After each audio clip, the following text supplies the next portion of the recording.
A gente vai falar agora sobre esse livro aqui, olha. Crer ou não crer, uma conversa sem rodeios entre um historiador ateu e um padre católico. Bom, antes de conversar com os dois e dar espaço para os dois defenderem as suas posições, a gente pediu para o André Corvelo, que é nosso parceiro aqui no encontro, e para as duas conversar com as pessoas sobre exatamente essa questão. Essa questão, crer ou não crer, como é que elas se posicionam? Vamos ver. O Igor é católico, a Karine não tem religião, mas crê em Deus, e a Maria Eduarda é ateísta, não crê em Deus. Gente, me conta aqui, como é que seria para você viver sem Deus na tua vida? Cara, então, tem o peso de eu ter sido criado na igreja. Então, tipo, é uma coisa muito subjetiva pra mim, sabe? Me faz bem, é uma coisa que me traz uma leveza de espírito, então. Tem curiosidades para saber como é que é, sei lá, conduta, ética, pensamento um do outro? No momento de, assim, que você precisa, de dificuldade, como é que você pensa? Como é que é o seu pensamento? Boa pergunta. Eu acredito muito em mim mesma e quando eu tenho uma situação de dificuldade dessa, eu costumo passar muito tempo comigo e com o meu pensamento, com a minha consciência. E até às vezes parece que é outra pessoa separada, entende? Muito louco você acreditar que você vai morrer e acabou. E aí eu queria saber se você lida bem com isso, com essa ideia. Morreu, acabou. Eu acho isso ótimo pra mim, sinceramente. É porque isso me força a viver a vida da melhor maneira possível e não deixar pra fazer as coisas amanhã. Independente da religião ou da fé da gente, pra mim Deus existe. Tinha um professor que era ateu e eu não sei, a gente não entra muito no assunto, né? Porque eu vou falar que eu acredito, ele vai falar que eu não acredita, vai entrar numa polêmica, né? Eu vi que você tem tatuagens aqui de cruz, né? Tem nas duas mãos.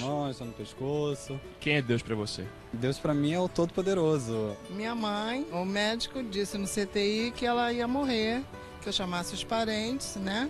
Ela, antes de entrar em coma, ela gritou Deus. E saiu do coma, e saiu do CTI, foi pro quarto e tá em casa.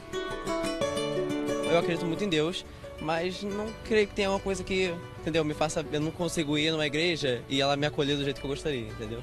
Infelizmente, eu acho que a religião é uma coisa criada pelo homem, mas eu sei que tem um cara lá comigo, entendeu? Que fica me guiando, me ajudando nas minhas decisões difíceis. Na realidade, eu acredito em coisas boas, em coisas ruins. E eu acredito em energias boas e o que você bota no universo, você recebe de volta. Onde ele está? Tá do meu lado aqui agora. E do seu lado. No céu. Eu espero quando morrer encontrá-lo lá em cima.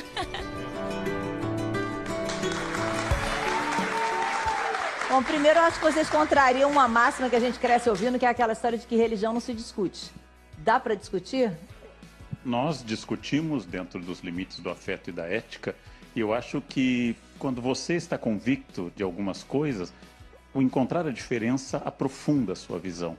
Então, eu saio sempre enriquecido quando eu leio textos religiosos, eu pesquiso os santos, lancei Crer ou Não Crer com o Padre Fábio, lancei com Luiz Estevam um livro sobre santos fortes pela editora Rocco, trabalho com religiões, disse no jogo, quando perguntou como é que um ateu trabalha com religiões, eu sempre digo, eu sou um ginecologista homem, eu trabalho com o que eu não tenho, quer dizer, eu estudo um objeto que eu não tenho, isso é comum, como eu estudo outras religiões. A diferença talvez esteja no quadro que estamos mostrando do Michelangelo, que ele pintou no teto da Sistina, a belíssima cena da criação de Adão.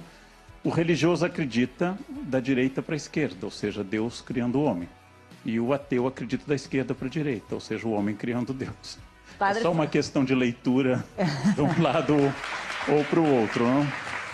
Como é que o senhor diria, o senhor se posicionaria em relação a isso? Realmente é o homem que cria Deus, ou Deus está dentro da gente? Onde é que está esse Deus? Está ao lado, como disse uma senhora na rua? Está no céu? Eu, desde menino, eu acreditei como ateísta, por incrível que pareça.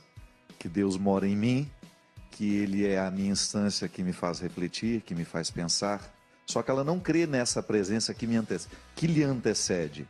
Eu sempre acreditei num Deus que me antecede em tudo, me dando capacidade de ser quem eu sou, me dando capacidade de amar, de pensar, de refletir, de criar. Então eu nunca tive uma dificuldade de conciliar o criacionismo, que é a perspectiva da fé, que coloca Deus na origem de tudo, com a evolução. Eu acho que ciência e fé podem caminhar de mãos dadas, e aliás, faz bem quando caminham de mãos dadas. Porque eu não preciso abrir mão da minha inteligência para acreditar no sobrenatural, na transcendência. A conversa com o Karnal foi absolutamente saudável, respeitosa, como ele mesmo disse. Foi bastante afetuosa, porque eu sempre encontrei no Karnal um ateu muito honesto e que não perdeu dimensões importantes que eu considero como resultado da minha religião, que talvez eu não tenha alcançado como ele já alcançou. Eu não tenho a pretensão de acreditar que o religioso já alcançou os valores necessários para bem viver. E posso admitir, com toda a humildade, que já encontrei ateus com convicções que muitos religiosos ainda não alcançaram. Convicções que se transformam em atitudes, Fátima. Porque a grande questão do nosso livro foi justamente isso, discutir o crer ou não crer a partir de uma antropologia que se desdobra o tempo todo em realidades muito práticas com as quais a gente lida.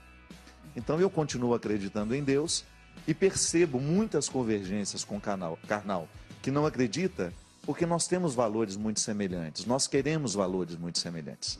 As nossas convidadas se posicionam como? Da esquerda para a direita, da direita para a esquerda, acreditando em Deus ou não acreditando? Eu falo que atualmente eu sou monja coenista, da Monja Coen. Da Monja Coen, ela esteve aqui semana passada com a gente. Monja...